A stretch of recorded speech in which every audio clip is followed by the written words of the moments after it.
주위 사람들 돌아보시면서 잘 오셨습니다, 환영합니다 이렇게 인사하도록 하겠습니다. 오늘 제가 아까 잠깐 빠뜨렸는데 오늘 죄송합니다. 점심이 없습니다. 오늘 또래 모임 모이라고 점심이 없습니다. 그래서 4층에 안 가셔도 됩니다. 안 가셔도 되고. 그 다음에 또 한 가지 말씀드리고 싶은 것은 좀 더우시죠? 아닙니까? 여기 위에는 고도가 차이가 많이 납니다. 그래서 굉장히 더운데 다행입니다. 근데 이제 2부 예배 나오시면 9시 반 예배 나오면 훨씬 더 쾌적하게 예배를 드릴 수가 있습니다. 기억하시기 바랍니다. 오늘 이제 지난 시간에 우리가 성령의 인치심에 대해서 우리가 함께 생각해 봤는데, 성령의 인치심이라는 것은 여전히 이제 논란 가운데 있습니다. 이렇게 얘기하는 사람도 있고 저렇게 얘기하는 사람들도 있는데, 오늘은 그 성령의 인치심이 어떻게 우리 기업에 보증이 되는가, 우리 기업에 보증이 된다 하는 것에 대해서 우리가 생각해 보고자 합니다. 분명히 할 것은 성령께서 우리 안에 거하지 아니하시면 우리가 예수 그리스도를 주라고 시인할 수 있는 방법은 결코 없습니다. 우리가 예수 그리스도의 지식을 우리가 스스로 생각해낼 수도 없고, 우리가 어떤 연구나 아니면 책을 통해서, 다른 책들을 통해서 예수 그리스도가 주 되심을 우리가 고백할 수 있는 지식에, 지혜에, 진리에 도달할 수 있는 방법은 없습니다. 그럴 수 없습니다. 이제 요 사실을 우리가 다시 한번 성경을 통해서 분명히 확인하고 넘어가겠습니다. 고린도전서 12장 3절 말씀인데 우리 함께 같이 읽어보도록 하겠습니다. 그러므로 내가 너에게 알리노니 하나님의 영으로 말하는 자는 누구든지 예수를 저주할 자라 하지 아니하고, 또 성령으로 아니하고는 누구든지 예수를 주시라 할 수 없느니라. 아멘.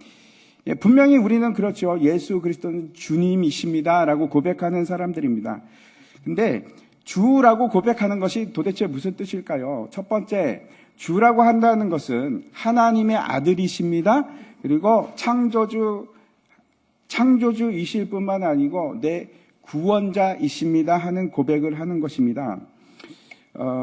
예수님은 유명한 선생님입니다. 아니면 예수님은 성인 중에 뛰어나신 분이십니다 라는 고백을 세상 사람들이 하는데, 그런 건 누구나 할 수 있습니다. 그렇지만 예수님이 구세주십니다. 예수님은 하나님의 아들이십니다. 이거는 아무나 할 수 있는 것이 절대 아닙니다.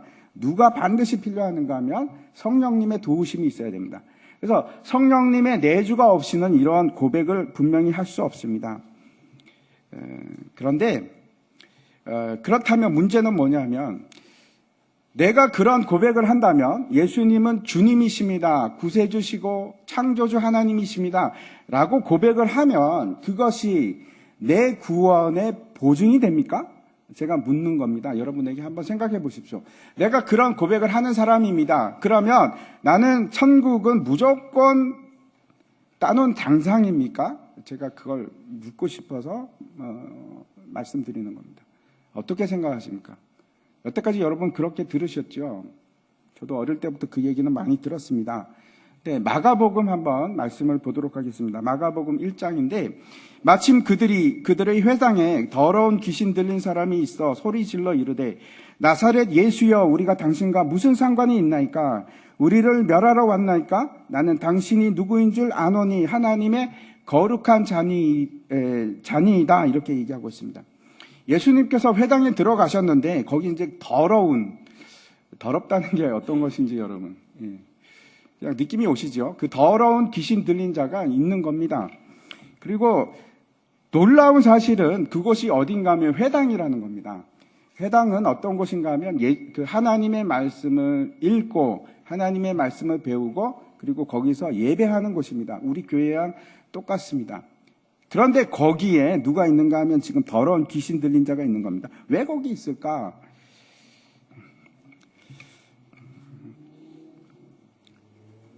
그곳이 회당이 더러운 귀신 들린 자가 있을 만한 곳이 되는가?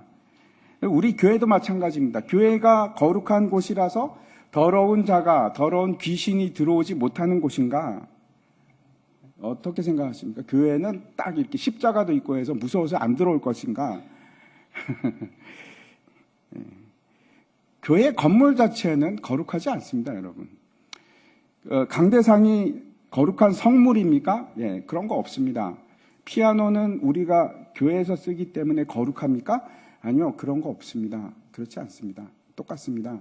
거룩한 거는 누가 거룩한가 하면 우리가 거룩한 거지, 교회 건물이 거룩한 것은 아닙니다. 예, 그런 거는 아닙니다. 예를 들어서 귀신도 마찬가지입니다. 교회 안에 귀신이 있을 수 있을까요? 예, 있을 수 있습니다.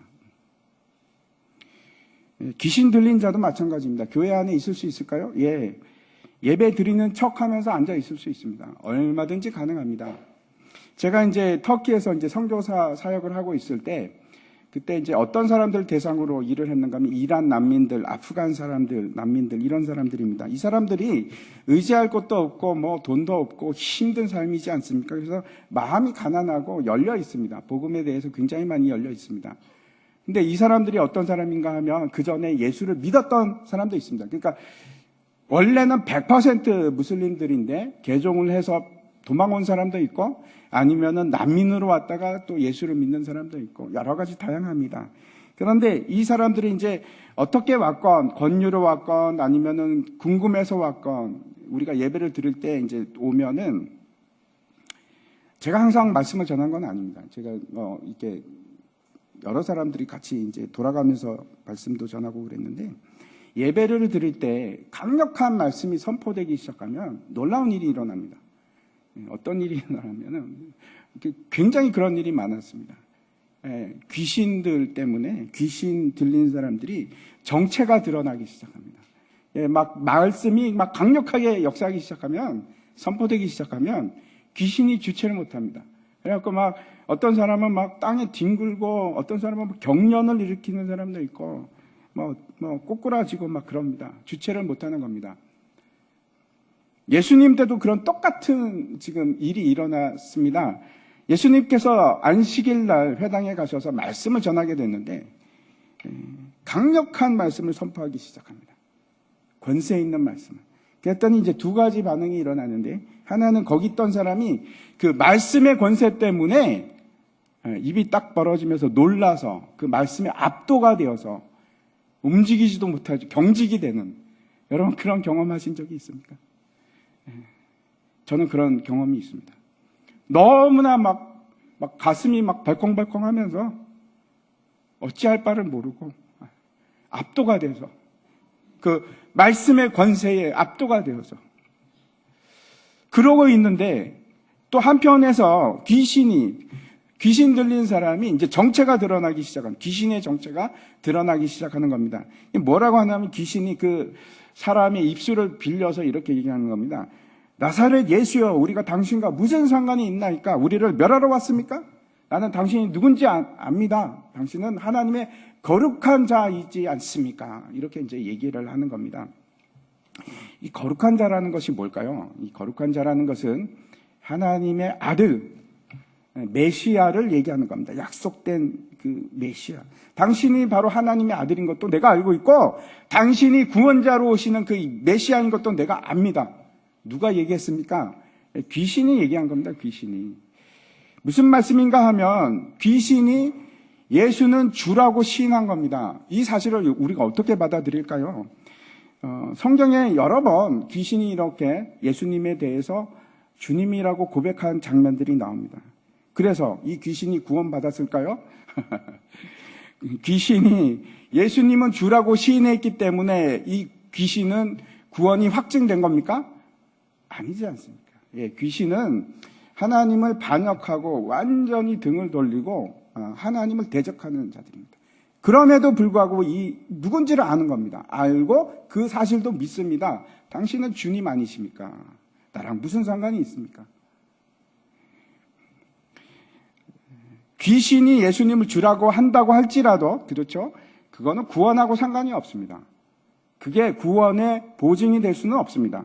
또 다른 예를 제가 한번 말씀드리겠습니다. 민수기 22장부터 24장에 가면 아주 특별한 한 사건이 길게 나오는데, 그 귀중한 지면을 그렇게 한 사람을 위해서 그렇게 할애를 했을까 하는 생각이 드는 사람이 있습니다.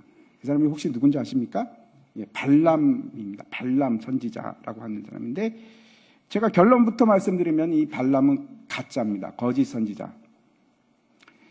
한번 유다서 말씀 한번 보겠습니다. 유다서에서 이 발람에 대해서 뭐라고 얘기하는가 하면, 화 있을진저 이 사람들이여 가인의 길에 행하였으며 삭슬 위하여 발람의 어그러진 길로 몰려갔으며 고라의 폐역을 따라 멸망을 받았도다. 세 사람을 언급하고 있는데, 하나는 가인, 하나는 발람, 그리고 하나는 고라.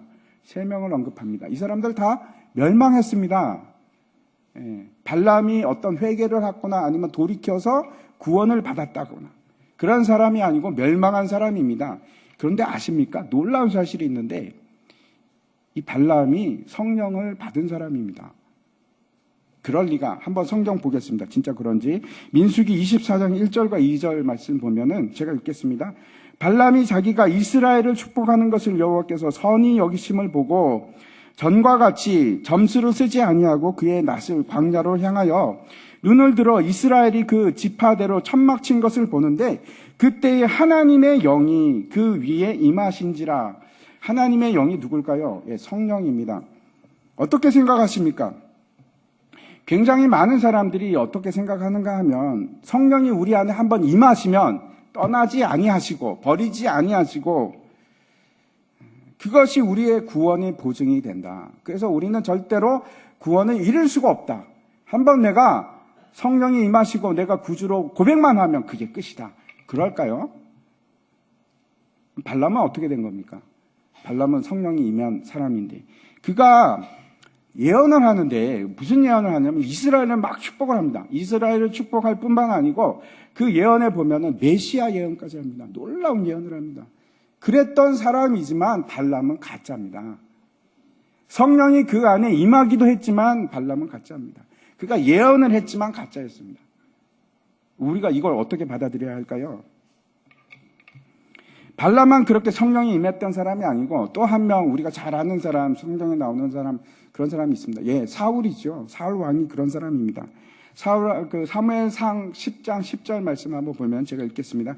그들이 산에 이를 때에 선지자의 무리가 그를 영접하고 하나님의 영이 사울에게 크게 임함으로 그가 그들 중에서 예언을 하니. 사울도 성령이 임하고 예언을 했던 놀라운 사람이었습니다. 우리가 다시 한번 생각해 봐야 할 것은, 성령이 내게 임하고 내가 내주한다고 해서 그게 우리의 구원의 보증이 되는가? 그리고 다시는 성령이 떠나지 않을까? 아닙니다.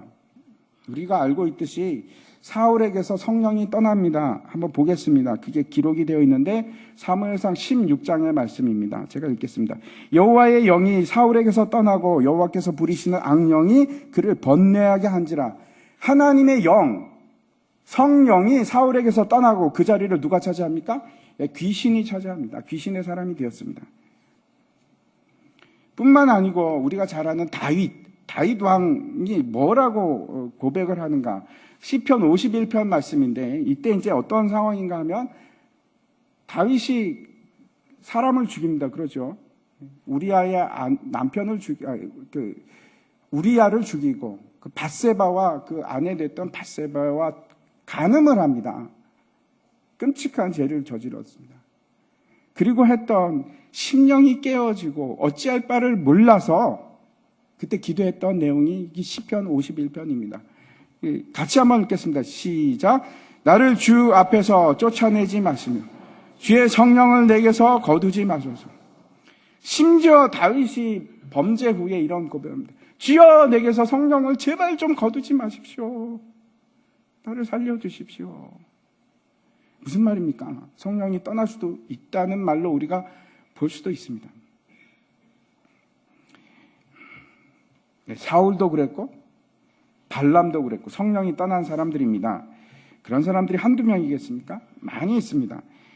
우리 안에 성령께서 계시는 것이나 또는 우리가 입으로 예수 그리스도는 주라고 시인하는 것, 주님은 구원자이십니다. 그걸로 우리가 만족하고 나는 구원받았어, 나는 끝났어 라고 얘기하는 것은 여러분 아무런 보증이 되지 않습니다. 아무런 보증이 안 됩니다. 거기에 창념하지 마십시오.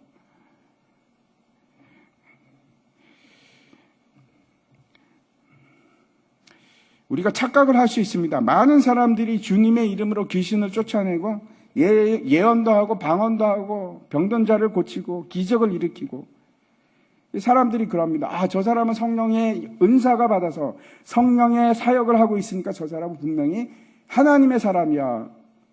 당연히 저 사람은 천국 가지. 그럴까요? 성령이 내주한다고 그분이 천국 가는 보증이 됩니까? 개런티가 있습니까?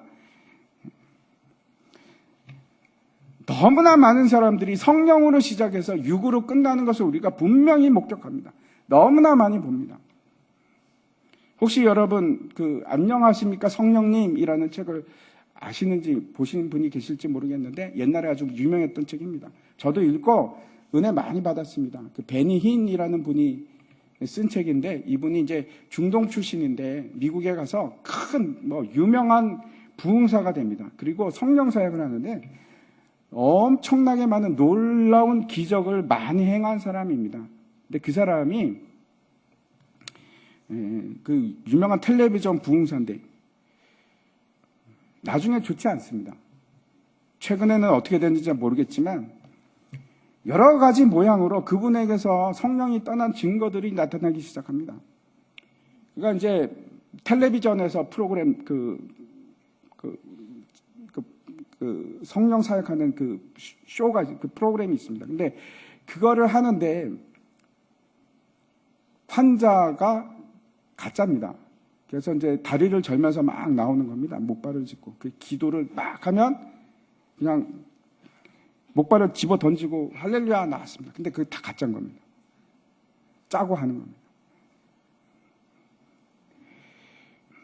연기를 한 겁니다. 제가 말씀드리는 것이, 어떤 사람이 주님을 고백했다고 해서 그분이 예수 믿는 확증이 되는가? 어떤 사람이 주님의 이름으로 성령으로 일한다고 해서 그것이 확증이 되는가? 지금도 우리 잘 보지 않습니까? 너무나 많은 사람들이 성령으로 시작했다가 유명한 목사님들이 육으로 끝나는 거 얼마나 많이 봅니까?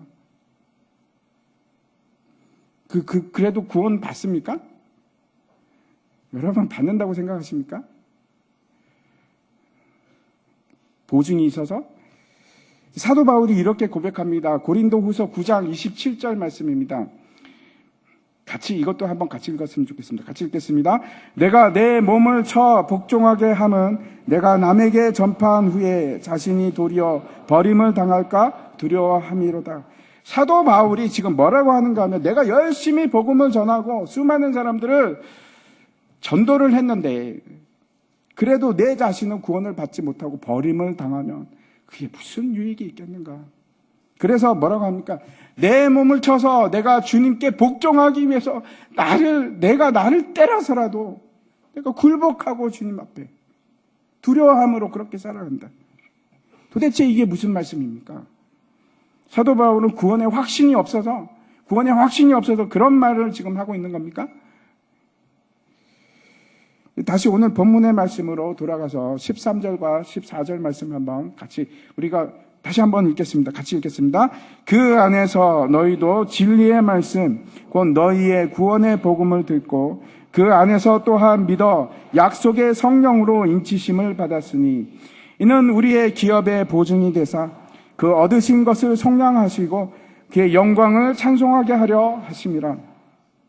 지난번에 우리가 이제 살펴봤듯이 순차적으로 일어납니다. 처음에 우리가 복음을 듣는 것으로 시작하고 그 복음을 들으면 그것이 믿음이 생기기 시작합니다. 그것이 두 번째입니다. 그리고 믿음이 일어나고 그 다음에 뭐라고 합니까? 예수님께서 약속하신 성령으로 우리를 인을 치는 겁니다. 도장을 꽝 받게 됩니다.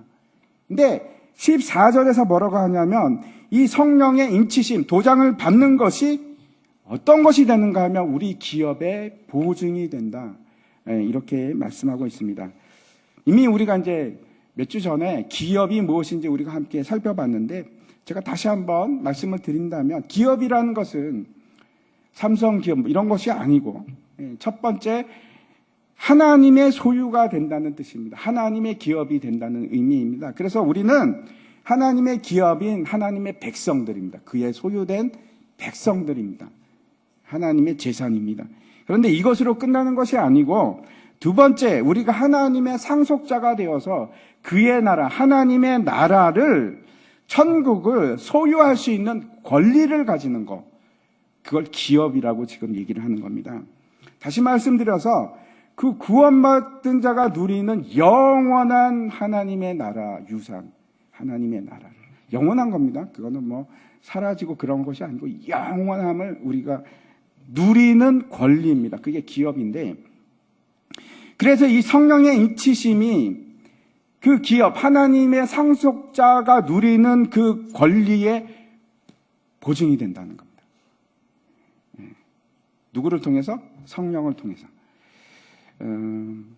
그래서 이 성령의 인치심이 우리의 보증이 되는 건데, 그렇다면 우리가 이제 생각해 볼 것은 이 보증이라는 것이 무엇인가 한번 따져보겠습니다.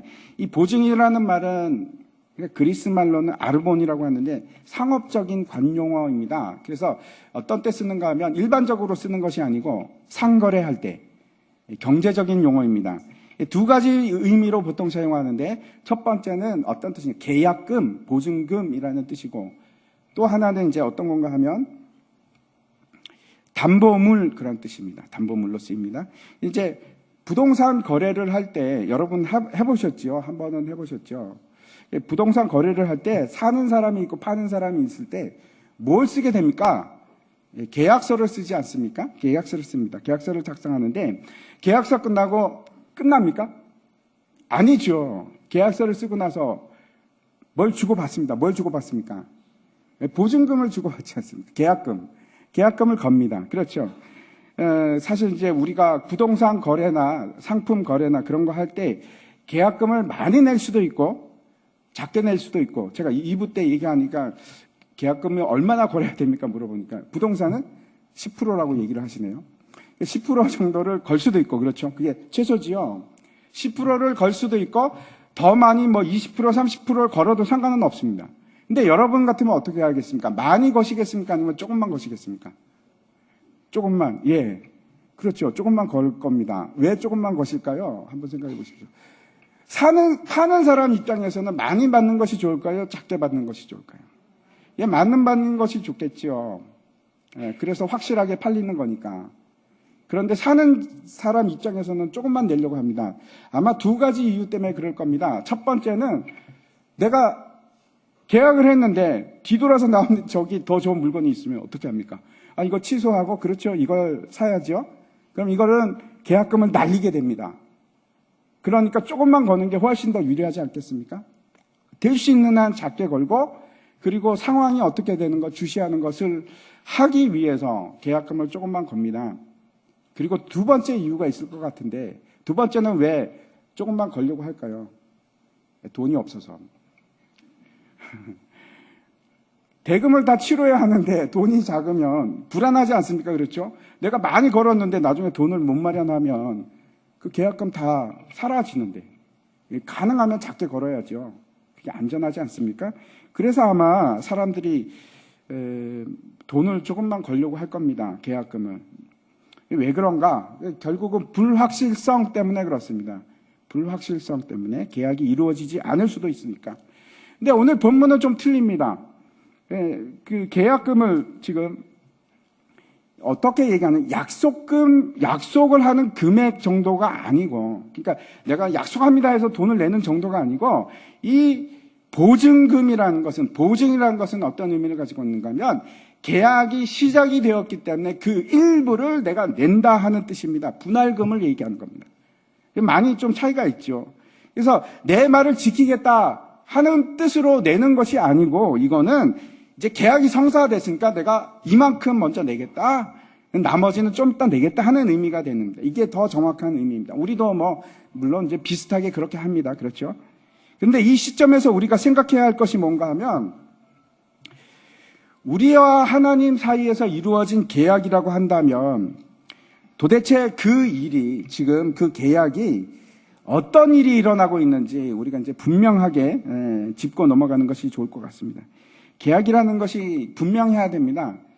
한국 사람들이 잘 못하는 것이 있는데 계약 같은 거 좀 약합니다.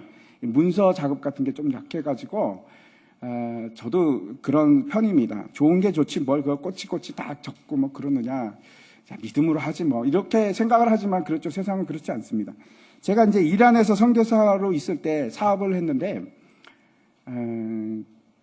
그 코트라라고 하는 그 정부 기관이 있습니다. 전 세계 다 이제 그 무역을 하기 위해서 도움을 주기 위한 정부에서 나온 기관인데, 거기서 이제 각 나라별로 그 나라 실태나 사정이나 뭐 여러 가지 알아야 될 것들을 이제 매년 백서로 이렇게 냅니다. 그럼 이제 그걸 보면은 각 나라 이제 상황이 들어있는데, 이란을 보면은 어떻게 됐냐면 그 평가가 세상에서 제일 안 좋습니다. 거기서 제가 이제 무역을 했는데 철저하게 뭐라고 얘기하냐면 거기서 조심하고 문서화하고 보증하고 안전장치를 다 해도 또 돈 뜯기니까 조심해야 된다. 뭐 이런 얘기입니다. 세상에서 가장 장사하기 힘든 곳 중에 하나입니다. 여러분 들어보셨죠? 페르시아 상인들 유명합니다. 얼마나 지독한지 모릅니다. 근데 계약서를 제대로 써도 문제가 안 생기는 게 아니고 계약서를 제대로 써도 문제가 생깁니다. 이제 보통 장사를 하다 보면 중요한 게 서로 간의 그 신뢰와 믿음인데 그런 게 형성이 되기가 쉽지가 않습니다. 제가 이제 그거에서 장사하다가 여러 뭐 힘든 일이 있었는데 그 중에 참기 힘든 것이 뭔가 하면 그 사람들이 하는 말이 있습니다. 하루에 수백 번씩 하는 말인데 어떤 말인가 하면 인시알라. 혹시 들어보셨습니까? 인시알라. 이게 무슨 뜻인가 하면 알라의 뜻이라면 알라의 뜻 뭐 이런 겁니다. 우리가 얘기하면 주님 뜻이라면 그대로 하죠. 뭐 이런 거하고 똑같습니다. 똑같은 의미인데 이걸 아무 때나 씁니다.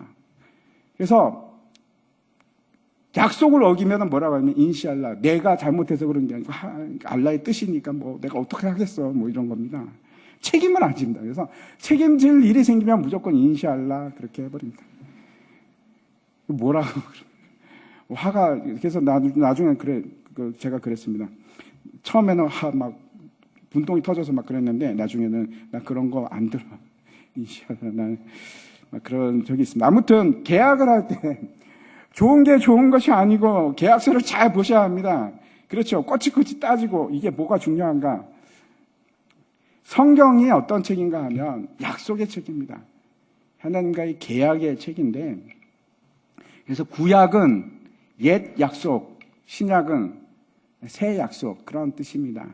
하나님께서 우리하고 약속을 하셨는데 우리 기업에 대한 계약이 어떻게 되었는지 오늘 좀 봤으면 좋겠습니다. 여러분 확인하셨습니까? 그 하나님하고 계약 맺을 때 예수 믿기로 했을 때 계약을 확인하셨습니까? 첫 번째 우리 그 계약의 당사자를 한번 확인하도록 하겠습니다. 첫 번째 분명히 했으면 좋겠는데 누구와 누구가 계약을 맺는 겁니까? 계약 당사자가 누굽니까? 하나님과 나. 하나님과 나 사이에 계약을 맺는 겁니다. 근데 그 계약을 맺는데 계약을 우리 같으면은 그 부동산 중개소처럼 그걸 중개해주고 그 다음에 그 성사시키고 보증해주고 하는 분이 계십니다. 누굴까요? 성령님입니다. 성령께서 하나님과 나 사이에 있는 그 이루어지는 계약에 대해서 책임을 지고 보증을 해주시고 그 계약을 이루어지게 하시고 그 계약이 실행이 되도록 하시는 분이 누군가? 성령님, 성령 하나님께서 그 일을 하십니다. 두 번째 그러면 그 기업의 그 완성, 그 계약이 끝날 때가 언제가 될까요? 여러분 언제 끝납니까? 그 계약이. 잘 모르시겠죠? 14절에 나와 있습니다. 한번 보시기 바랍니다. 14절에 보면은 제가 한번 읽겠습니다. 이는 우리 기업의 보증이 되사 그 얻으신 것을 성량하시고 이렇게 되어 있는데 여기서 보면 그렇죠. 그 시간에 대한 부사나 뭐 부사절 같은 시간에 대한 얘기가 나옵니까? 안 나옵니다, 여기. 근데 원문에는 나옵니다. 원문에는 나오는데 그 일에 대해서 여기서는 우리 성경에는 그렇게 제일 번역이 되어 있지 않고 명확한 시간에 대한 언급이 잘 없습니다. 여기서 뭐라고 되어 있냐면 그 얻으신 것을 속량하기까지 제가 이제 그 원문 그대로 번역을 하면 이렇게 되는 겁니다. 그 얻으신 것을 속량하기까지 이 말에 대해서 속량하기까지 고린도전서 1장 30절 말씀을 한번 보도록 하겠습니다. 제가 읽어보겠습니다. 너희는 하나님으로부터 나서 그리스도 예수 안에 있고 예수는 하나님으로부터 나와서 우리에게 지혜와 의로움과 거룩함과 구원함이 되셨으니, 여기서는 그 속량이라는 단어가, 똑같은 속량이라는 단어가 어떻게 여기는 번역이 되어 있는가 하면 구원이라는 단어로 번역이 되어 있습니다. 잘 보시기 바랍니다. 그래서 어떻게 됐는가 하면 이 구원이라는 말이 여기서는 어떤 의미를 가지는가 하면 최종적인 완성의 의미를 가지게 됩니다. 무슨 말씀인가 하면 성령께서 우리를 위해서 인치심으로 우리를 기업의 보증을 주셨는데 그때가 언제까지인가? 잘 보십시오. 그때가 언제까지라고 되어 있습니까? 예수 그리스도로 말미암아 우리가 지혜롭게 되고 의로워지고 거룩해져서 이제는 구원을 받을 만한 충분한 조건이 될 때까지, 그때까지가 계약 기간입니다. 만약에 우리가 이제 어떤 상품을 사면 그렇지 않습니까? 거기 보면 유효 기간이 찍혀 있습니다. 그래서 며칠까지는 이거는 회사에서 보장하는 안전한 식품입니다. 이런 거 있을 수 있는데, 우리가 어떻게 지금 성령께서 말씀하시는가 하면 우리가 완전한 완성품이 될 때까지, 거룩하고 의로워질 때까지 성령님께서 우리를 보증해 주시겠다는 겁니다. 참 놀라운 일입니다. 그 이유는, 보증이 끝난 이유는, 그때는 뭐 거룩해졌는데 무슨 필요가 있겠습니까? 완성품이 됐는데 그때는 이제 더 이상 보증이 필요가 없는, 계약이 끝난 겁니다. 다시 말씀드려서 성령께서 우리를 보증하시는 이유는 왜? 우리가 아직 덜 돼서 완성품이 아니기 때문에 보증을 해주시는 겁니다. 아직도 모자란 것이 많고 흠도 많고, 저걸 어디다 써? 저거는 뭐 구제품 같은데, 중고품 같은데. 근데 보증을 해주십니다. 이거는 완제품입니다 라는 도장을 성령님께서 찍어주시는 겁니다. 이거는 진품입니다. 이거는 구원을 받기에 충분한 제품입니다. 그렇게 도장을 찍어주시고 보증해 주시겠다는 겁니다. 근데 그 기간이 언제까지인가? 참 놀랍습니다. 우리가 완전히 거룩해질 때까지 성령께서 기다리시면서 그 보증을 해주시는 겁니다. 개런티를 해주시는 겁니다. 확실합니다. 이 사람은 확실합니다. 아닌데도 불구하고 다 망가졌고 못 쓸 것 같고 이걸 어디다가 써? 그런 사람인데도 불구하고 성령께서 도장을 꽉 찍어서 이거는 괜찮습니다. 이건 불량품이 아닙니다. 이건 완성품입니다. 그게 보증입니다. 예, 얼마나 은혜인지 모릅니다. 여러분은 모르겠습니다. 저만 봐도 그렇습니다. 민망합니다. 민망한 제품을 성령께서 보증을 해주시는 겁니다. 그냥 그대로 제 있는 그 모습대로 하면 도저히 이걸 제품이라고 인정받기 힘든 그런 제품임에도 불구하고 저와 여러분은 보증을 해주시겠다는 겁니다. 세 번째, 그러면 저와 여러분은 그러면 이제 계약을 한 것인데, 그러면 그 보증금은 무엇으로 여러분 보증금 받으셨습니까? 네? 보증금을 주셨습니까? 우리가 하나님 나라의 상속자가 되고 하나님 나라의 기업을 받기로 지금 계약을 맺어져 있는데, 여러분은 그 하나님 나라를 보증함으로 뭘 받으셨습니까?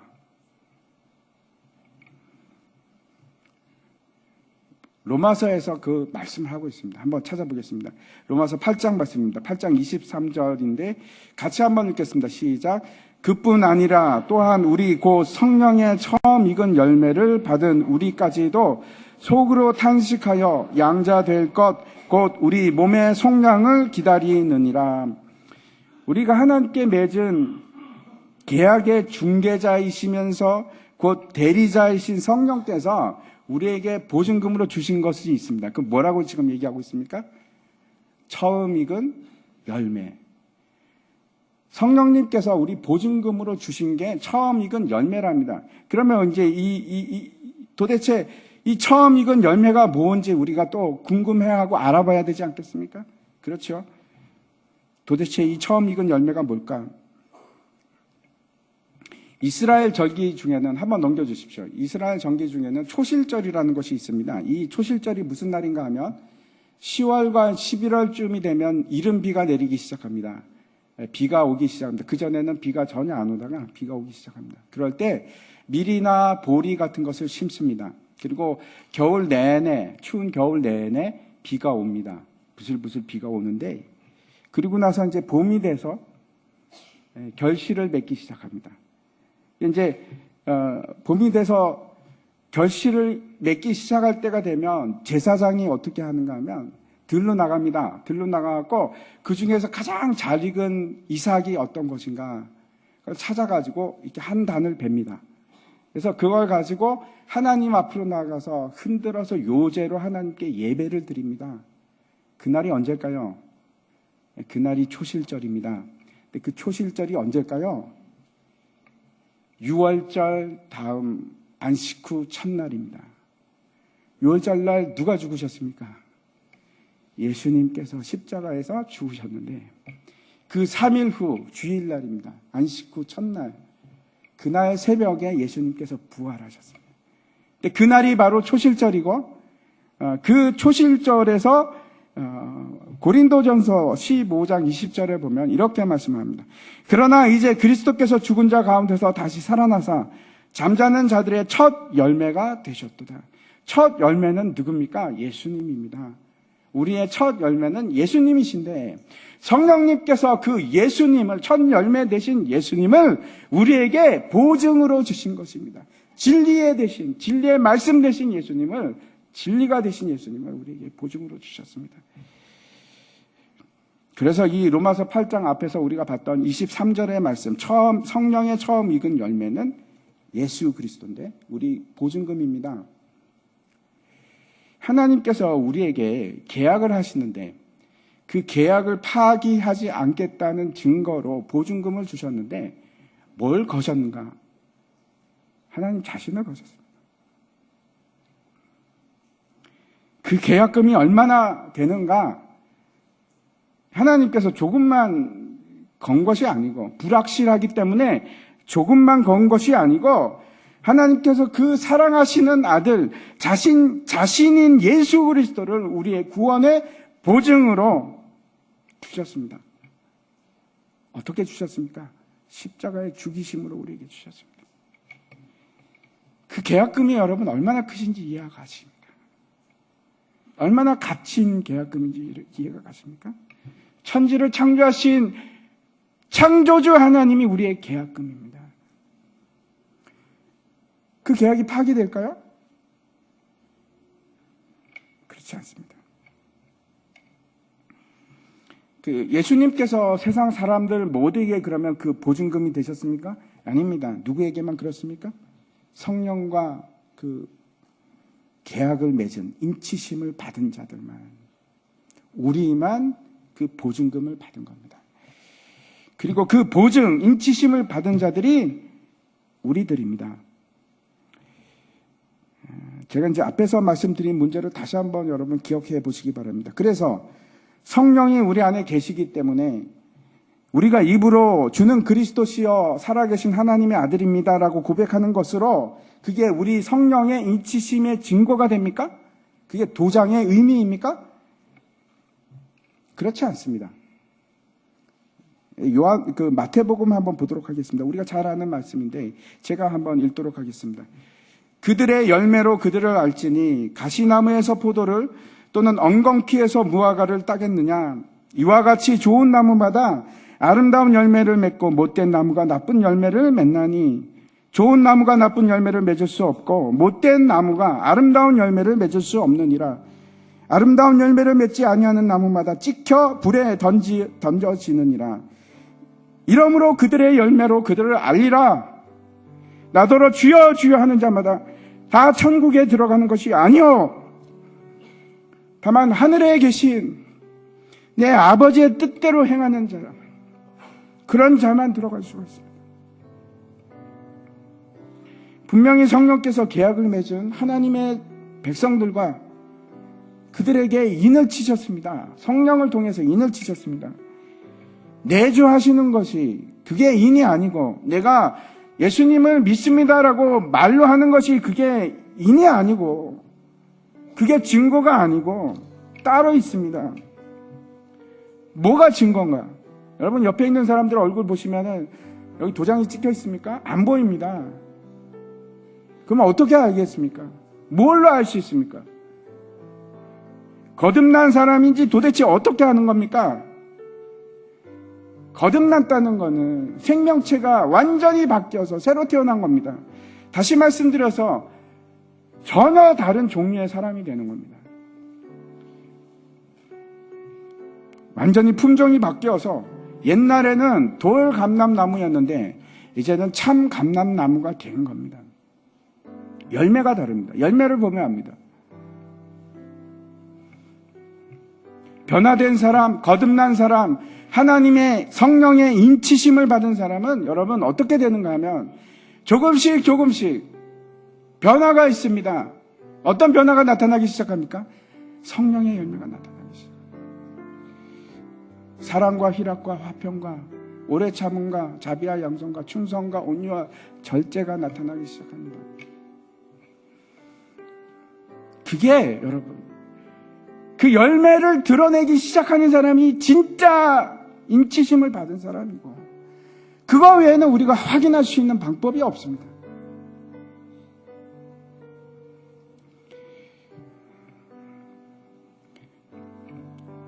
그 성령의 인치심을 받은 사람은 결코 실패하지 않습니다. 보증금이 누구냐면 예수 그리스도시고, 그거를 보증하는 성령님께서 언제까지 내가 책임지고 이 사람 보증할게, 언제까지? 우리가 거룩하고 흠이 없을 때까지 보증을 해주십니다. 실패하지 않습니다.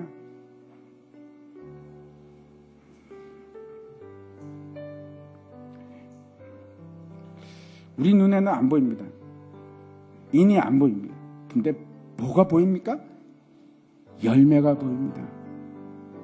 사랑의 열매가 보이고, 온유함이 보이기 시작하고, 하나님께 충성하는 것이 보이기 시작하고, 절제하는 모습이 보이기 시작하고, 막 살아가는 것이 아니고 절제하는 삶을 살기 시작하고, 사람들을 사랑합니다. 겸손합니다.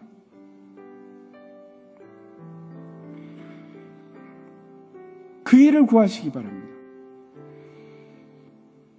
그 일을 위해서, 거룩해지기 위해서 성령의 열매를 구하시기 바랍니다. 그게 유일한 우리가 구원받은 확증입니다.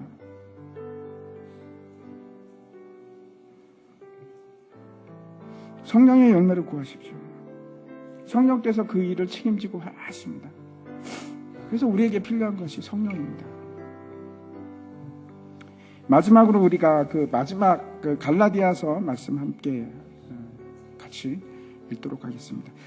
시작. 오직 성령의 열매는 사랑과 희락과 화평과 오래 참음과 자비와 양성과 충성과 온유와 절제니 이 같은 것을 금지할 법이